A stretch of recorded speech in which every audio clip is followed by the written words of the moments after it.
ஒரு சமயம் ஆத்துல ஆயிரக்கணக்கான வேலைக்காரிகள் யசோதைக்கு. எத்தனை வேலைக்காரி இருந்தாலும் யசோதை விடிகாலம் 4 மணிக்கு தயிர் கடைவிடா. ஸ்திரீகளுக்கு இந்த தயிர் கடையிறது பெரிய வியாயாமம். எல்லாம் மார்கழி மாசம் பனி கொட்டும், வடவடக்கும், கம்பளி மேல பூச்சிண்டா வேர்க்காது, தயிர் கடைஞ்சா வேர்க்கும். தயிர் கடைஞ்சி உடம்பு ஸ்திரீகளுக்கு வேர்த்து போச்சுன்னா கழுத்தனம் வராது, பயிஷ்டையில தோஷம் வராது, அவன் உடம்புல ரோகம் தங்காது, ஒரு இது இருக்காது. இப்ப எல்லாம் மிஷின் கடைஞ்சு கொடுத்துடுறது. தயிர் முதற்கொண்டு மிஷின் கிடையாது. இன்னும் கொஞ்ச நேரம் கழிச்சு மிஷினே சாப்பிட போறது. ஏகதா கிரஹதாதீஷு யசோதானந்தகேயினி கர்மாந்தர நியுக்தாசு நிர்மமந்தஸ்வயம் ததி.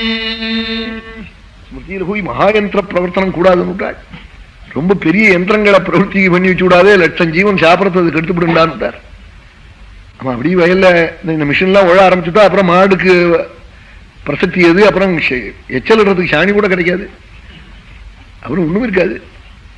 அது அந்த மாட்டினுடைய கால் படணும், அதனுடைய மூத்திரம் படணும், அதனுடைய சாணி வேணும். மாட்டினுடைய கால் பட்டாலே போரும் வயல் என்ன விளையும். அப்படிலாம் சொல்லியிருக்கா. இதெல்லாத்தையும் இப்ப போய் சொன்னா இது அஷடு வைதிகால் எங்களை சொல்லுவாள் தெரியாம. இதெல்லாம் பின்னாடி தெரியும். வேலைக்காரிகள்லாம் ஒரு காரியத்துல வேவிப்பட்டு யசோதே தான் தயிர் கடைஞ்சாலாம். தயிர் கடையிற போது கோபிகைகள்லாம் கோபாலனுடைய சரித்திரத்தை மெட்டா போட்டிருக்காளாம். அதை கானம் பண்ணிட்டே தயிர் கடைஞ்சாலாம். யானி யானி கீதானி தத்பால சரிதானி ததி நிர்மந்தனே காலே ஸ்மரந்தி தான்யகாயதா. அதை நினைச்சு கானம் பண்ணிட்டு தயிர் கடைஞ்சாலாம்.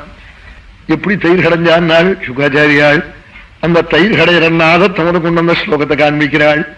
தயிர் எப்படி கரு சத்தம் கேட்குமோ கடையிற போது அது மாதிரி ஸ்லோகம் சொல்றாள்.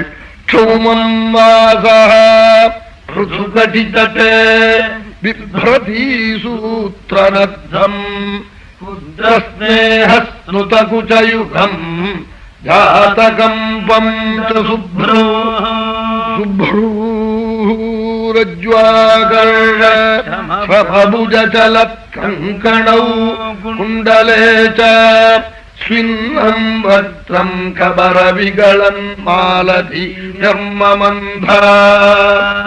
உயர்ந்த பட்டு புடவை இடுப்புல கட்டின்னு இருக்காளாம். சௌமம்மாச புருஷம் கட்டித்தட்டே அப்படிங்கிற போதே இந்த கிருன்னு அந்த சத்தம். ஆமா, மேல ஒரு பட்டு பெல்ட் போட்டு கட்டிருக்காளா கூறாம இருப்பதற்கு. பிப்ரதி சூத்ரநத்தம் பிப்ரதி சூத்ரநத்தம் அந்த கிருன்னு சத்தம் மேல கட்டி.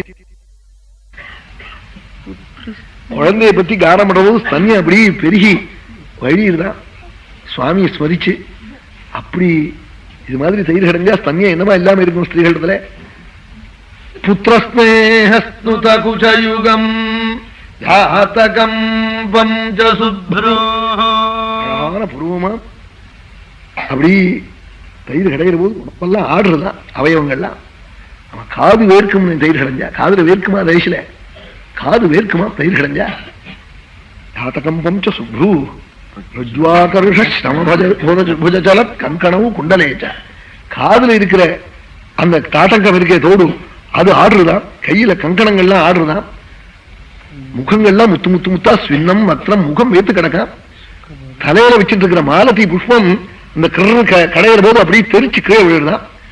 கபரவிகளன் மாலதி நிர்மமந்தா. என்னமோ பூ கீழே இறஞ்சிருக்கா போலையும் தோடு அசங்கரா போலையும் தயிர் கடைரா போலையும் அப்படி நேரம் எழுதிவிட்டாள் சுகாச்சாரியாள். ஸ்லோகங்கள்லாம் சொல்ற போது பூ உதுந்தா போலையும் யசோத கடைரா போலையும் பட்டு புடவையும் அவன் இடுப்புல பட்டு வில்ட்டு போட்டு கட்டிக்கிண்டு தயிர் கடைரா போல அப்படி தோன்றுறது. இந்த சமயத்துல சுவாமி என்ன பண்ணிருக்கா, படுக்க உள்ள இருந்து பார்த்திருக்காள். அம்மாவை காணும். அங்கிருந்து ஓடி வந்து தன்யபானத்துக்காக சுவாமி என்ன அம்மாவெல்லாம் ஒரு காலம் என்ன பண்ணுவாள், 4 மணிக்கு எழுந்திருந்து காரியங்கள் செய்வாள். குழந்தைகள் அநேகமா எழுந்திருந்துடும் முன்னாடியே.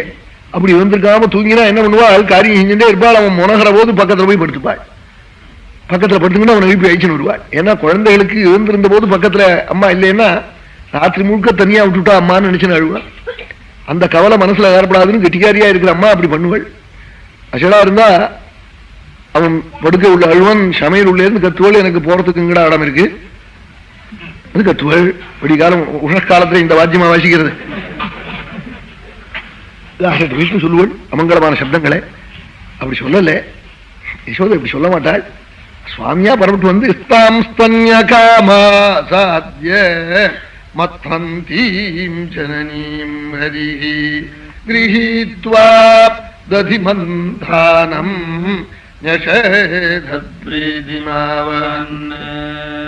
சுவாமி ஸ்தன்ய காமனாங்க இருந்து வந்து மடியில வந்து படுத்துண்டு தயிர் கடையில மத்த பிடிச்சுண்டு அம்மா கையையும் பிடிச்சுண்டு அரக்கண் சிரிக்கிறது, அரக்கண் ஜலம் வருது, பால் குடிக்கணும்னு மடியில வந்து படுத்துட்டாளாம். சுவாமிக்கு ஸ்தன்யம் கொடுத்தாளாம். என்ன பண்ணினாள் பகவான்? பகவானுக்கு யசோதை என்ன பண்ணினான்?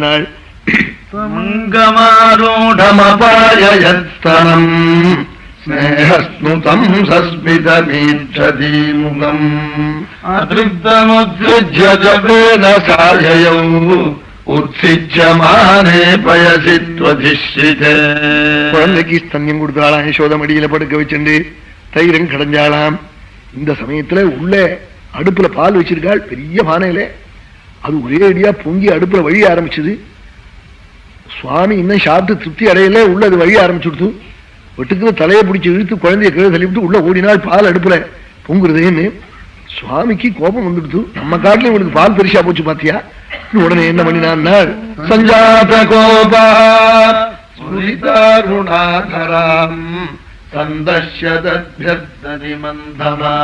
என்ன பண்ணினாள்? உடனே நாள் கோபம் வந்து உள்ள அம்மா போயிருக்கிற போது இந்த பெரிய மத்த எடுத்து இந்த பெரிய தயிர் பானை வண்ண எடுக்கிற சமயத்துல அதை உடைச்சாலாம், இங்கே அடிச்சு அது ஒரே அடியா உள்ளெல்லாம் ஒரே ததி சமுத்திரம் ஆயிடுச்சு. அந்தண்ட ஒரு கூழாங்கல் ஒண்ணு இருந்துதான் பாறாங்கல், அதை எடுத்து இந்த மத்தையும் நெருக்கி விட்டாளாம் சுவாமி தூள் தூளா.